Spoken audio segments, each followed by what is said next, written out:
Allô Internet, aujourd'hui pour ma deuxième vidéo de ma semaine spéciale Halloween, je vais vous parler de l'histoire vraie du film de Conjuring. Pour être honnête, moi comme je le dis souvent, les films d'horreur ça me fait comme pas vraiment peur, fait que j'en regarde pas tant que ça. Non, j'aime ça d'en regarder, ça me divertit, mais pour avoir peur, ça marche pas. Et ben de Conjuring, j'ai trouvé que c'était un excellent film, j'ai trouvé que oui, ça me faisait peur, puis aussi j'ai un gros kick sur Ed Warren dans le film, pas le vrai là. Et si vous saviez pas, le film est basé sur une histoire vraie et à ce que j'ai lu, le film est inventé environ à 20%. Fait qu'il y a 80% des faits dans le film qui sont véridiques. Bon, selon ce que j'ai lu, là, encore là, c'est à prendre ou à laisser parce que c'est une histoire paranormale, ça se peut que ça soit tout fake ou tout vrai, là, c'est selon vos croyances. Donc, je pense que vous allez beaucoup aimer cette histoire. Restez là.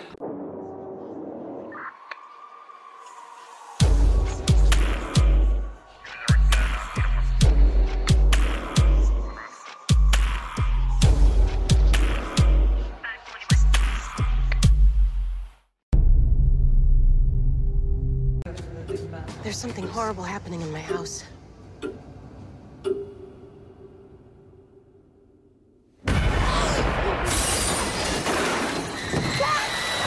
I'm sitting here with Carolyn Perrin, who, with her family, has been experiencing supernatural occurrences. You picking up anything in here, hon? Something awful happened here, Ed. What is it?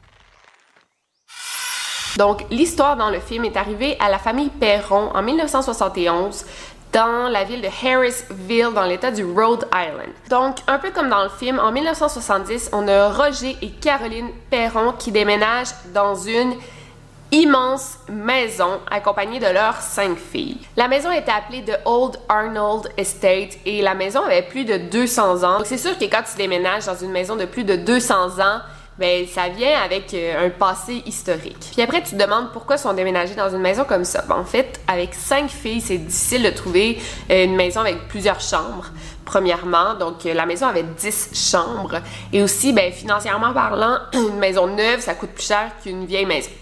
Bon. Et en fait, dès le premier jour, dès le premier moment qu'ils sont entrés dans la maison, la famille Perron sentait des choses étranges, mais ils laissaient passer ça, il n'y avait pas de problème. How much time passed before you knew that something was different about this house? About 5 minutes. I walked into the dining room and I saw an oddly dressed man in the corner of the dining room. And I greeted him because I was a polite child. I said, "Good morning." And he didn't respond to me. His focus was entirely on the elder gentleman who was moving out of the house who had sold it to us. I walked in the kitchen and said, "Mom, who's that other man with Mr. Kenyon in the dining room?"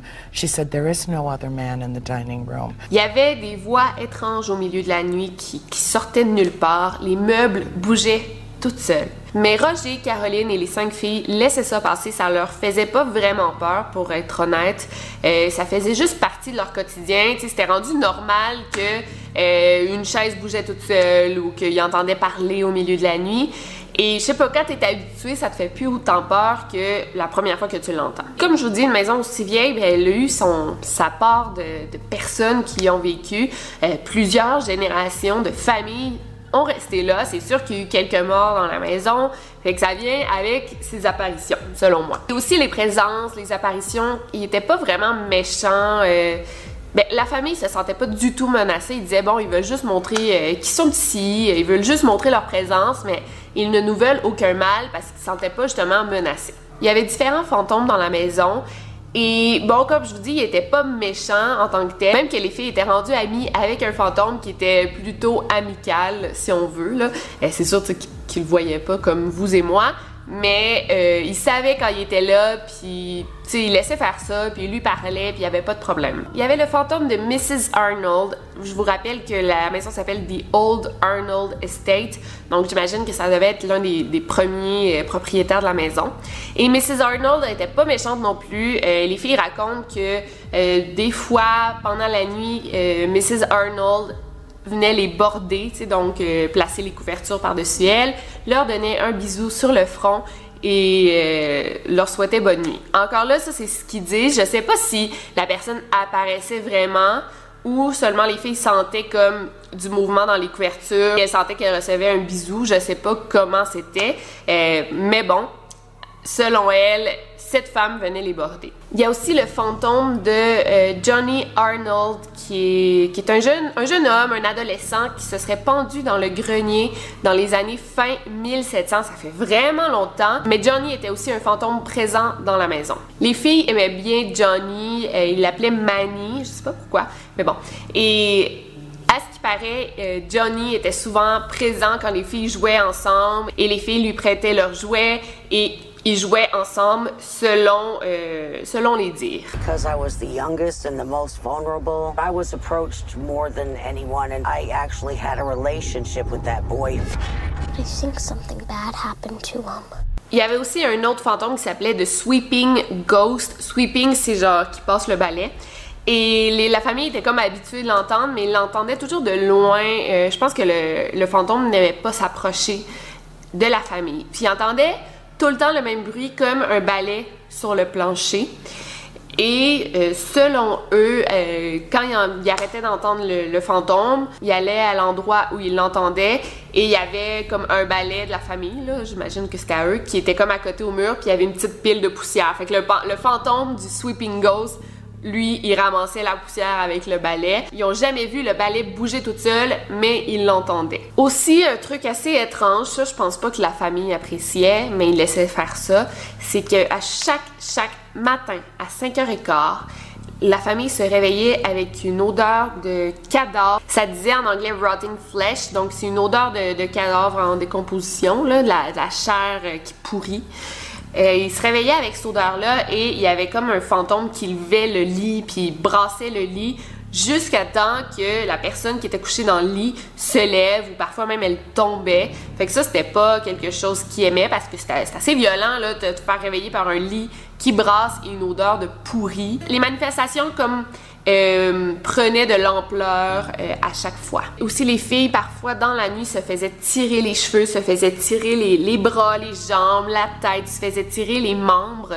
Ça, ils aimaient pas ça. Fait que là, ils commençaient à se demander et si notre maison était hantée par pas juste des esprits gentils, mais des esprits méchants également.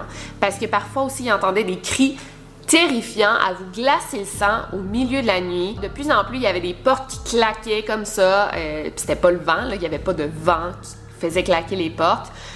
Fait, comme je vous dis, c'était de plus en plus physique, les apparitions, et plus violent. Et ben là, la famille commençait à s'inquiéter. Même qu'une nuit, les membres de la famille ont entendu une voix. Chaque personne l'a entendue. Et ça disait qu'il y avait 7 cadavres enterrés entre les murs de la maison. Et aussi, la famille était 7. Je sais pas s'il parlait de la famille qui était comme enterrée dans la maison, qui était dans la maison. Je sais pas si c'était une prédiction future qui allait les enterrer dans la maison ou s'il y avait réellement 7 cadavres enterrés. Et il y avait un fantôme en particulier qui commençait à plus se faire sentir, qui s'appelait Bathsheba Dyer, qui était née en 1812.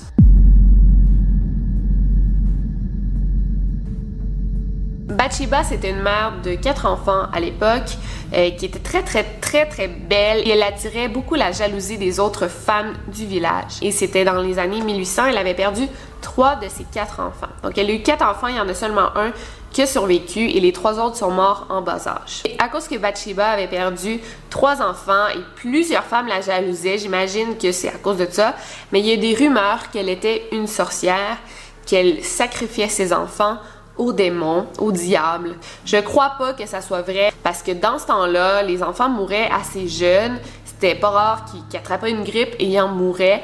Donc, c'est sûr qu'elle avait pas de chance. C'est assez louche aussi peut-être de perdre 3 enfants de 4. Mais bon, on n'a rien pour prouver que c'était réellement une sorcière ou qu'elle tuait ses enfants elle-même. L'un des 3 enfants morts avait été retrouvé avec une petite incision derrière la tête. Donc, ça nourrissait encore plus les mauvaises langues. Bathsheba Sharman lived in the house. She was accused of, and she was acquitted. Well, actually, it never even went to trial. It was dismissed from an inquest. But she had a child, an infant in her care that died, and they found that a needle had been impaled at the base of its skull, and it had died of convulsions. Bathsheba et son mari Judson Sherman avaient vécu toute leur vie dans la maison et étaient morts les deux en 1880. Leur seul fils qui a survécu, lui, est mort en 1903. Donc cette histoire-là de Bathsheba, elle a réellement existé. Il y a même sa tombe dans le village. Donc on sait qu'elle a vraiment existé, mais toute l'histoire derrière ça, c'est pas nécessairement vrai qu'elle faisait du mal à ses enfants. Okay? Je veux juste que ça soit clair. Quand Bathsheba est décédée, il paraît que elle se serait transformée en pierre à cause de tout le mal qu'elle avait fait dans sa vie et à cause de sa relation avec le diable. C'est probablement faux, mais je veux juste que ça vous donne une idée de à quel point elle était détestée dans le village et toute la pesanteur des rumeurs qui étaient contre elle. Selon la famille Perron, Bathsheba pleurait et criait toute la nuit. Selon eux, c'était vraiment une femme amère, colérique. Elle était profondément méchante. On dit que Bathsheba bougeait les objets des filles, les cachait. Ça, c'est assez inoffensif, mais celle qu'elle détestait le plus, c'était Caroline, la mère de la famille. I had gone to bed. I opened my eyes. The apparition started to come down to me. En fait, on pense que Bathsheba détestait Caroline parce qu'elle était amoureuse de Roger, le père. Et ça se pourrait parce que Roger, lui, sentait aucune menace de la part de Bathsheba, mais Caroline, c'était tout le contraire. Elle se sentait détestée par le fantôme. And my mother was changing radically, dramatically, even though it was gradually over a period of time. She began dressing in vintage clothing. She started using archaic language. Et c'est ça, Roger, lui, il sentait juste le bon côté de Bathsheba. Il paraît qu'elle lui faisait des caresses et elle lui faisait des avances. Je sais pas comment tu peux faire des avances à quelqu'un en étant un fantôme, mais bon, ça, c'est ce que j'ai lu. Mais Caroline, c'était une autre chose. Bathsheba lui apparaissait là, vraiment physiquement durant la nuit et elle criait à Caroline « Va-t'en, va-t'en, je vais te faire partir avec la mort ». Elle la pinçait, elle la frappait. Vraiment, Caroline, elle vivait l'enfer. Donc, c'est vraiment Bathsheba qui a épuisé la famille Perron parce que depuis le premier jour qu'il était déménagé dans la maison, il vivait des apparitions paranormales. Ça leur dérangeait pas, mais là, avec Bathsheba qui pinçait Caroline, là, il était épuisé. Puis il voulait pas déménager de maison parce que il aimait quand même leur maison. Il dit, si on peut régler le problème des fantômes, c'est sûr qu'on reste ici. C'est là qu'ils ont fait appel au fameux couple Ed et Lauren Warren. Ed et Lauren, j'en ai déjà parlé, c'était des experts du paranormal dans les années 70-80. On en a parlé dans ma vidéo de Annabelle et de Amityville. Fait que c'est un couple assez connu, il passait à la TV, puis on en entendait beaucoup parler à cette époque-là. Quand Lauren Warren est entrée dans la maison, elle a tout de suite su qu'il y avait un esprit très très sombre qui entrait la maison et elle a dit à Caroline, t'as quelque chose derrière la jambe, genre sans que Caroline lui dise quoi que ce soit. Caroline a dit oui, j'ai une coupure à la jambe derrière le genou et Lauren elle a dit ok, ça c'est le fantôme qui a fait ça. Elle l'a su tout de suite. Selon les Warren, Bathsheba, c'était elle qui contrôlait toute la maison, tous les esprits. Fait que c'est pour ça qu'il était comme devenu de plus en plus méchant, parce qu'elle pouvait contrôler, à ce qui paraît, les gens à cause de son passé démoniaque. Et les Warren n'ont pas pu faire un exorcisme à la maison ni à la famille parce que la famille Perron n'était pas croyante, n'était pas religieux, fait que ça n'aurait pas fonctionné. Donc, ils ont décidé de faire une séance pour communiquer avec les esprits de la maison. Il paraît que c'était l'une des pires séances que les Warren ont vécues. C'était extrêmement violent, même que Lauren Warren n'aime pas en parler encore aujourd'hui. Elle dit que c'était l'une des pires expériences de sa vie. Mais selon mes recherches, il paraît que les Warren n'ont pas du tout aidé la situation des fantômes, ils l'ont même empiré. Parce que pendant que les Warren étaient à la maison, il y a un fantôme qui aurait possédé Caroline. Et là, la famille Perron, ils ont demandé aux Warren de s'en aller parce que la situation était de pire en pire et il y avait comme pas d'amélioration. Et dès que les Warren sont partis, Caroline s'est fait déposséder par Bathsheba. Les Warren n'ont pas amélioré rien. Quand ils sont partis, les manifestations ont continué. Bathsheba est encore super présente dans la maison. C'est seulement en 1980 que les Perron ont pu déménager parce que, tu sais, il y avait des problèmes d'argent. Ils ne pouvaient pas vendre leur maison comme ça. Ils ne pouvaient pas juste quitter la maison sans avoir d'autres maisons. Tu sais, on dit tous, moi, si j'avais habité dans cette maison, je serais partie. Mais en même temps, quand tu n'as pas d'autres maisons qui t'attendent, il faut que tu vendes parce que tu ne peux pas perdre une propriété comme ça. Donc, c'est en 1980 qu'ils ont pu enfin quitter la maison après 9 ans d'enfer paranormal. La maison existe encore aujourd'hui et les habitants qui l'ont acheté par après, ils ont eux aussi vécu des expériences paranormales. Mais le pire, c'est pas ça, c'est que le pire, c'est à la sortie du film de Conjuring, il y a des centaines et des centaines de personnes qui sont allés visiter la maison, qui entrent sur la propriété par infraction, qui filment la famille qui habite à l'intérieur. Il paraît que c'est pas les expériences paranormales le pire. L'enfer que vivent les propriétaires de la maison en ce moment, c'est tous les curieux qui vont voir. Même, je pense que les propriétaires ont poursuivi Warner Brothers à cause de ça. Le film The Conjuring est à peu près à 80% vrai. Andrea Perron dit que le film est un peu différent parce que elle dit qu'elle a vécu beaucoup plus d'expériences paranormales qui est montrée dans le film. Elle dit que c'était quelque chose de chaque jour, c'était quotidien. Des chaises qui bougeaient ou des choses comme ça, mais les apparitions étaient beaucoup moins violentes que dans le film. C'était plus comme des petites choses qui se passaient, c'était pas des gros événements. Ça, c'est l'histoire de Conjuring.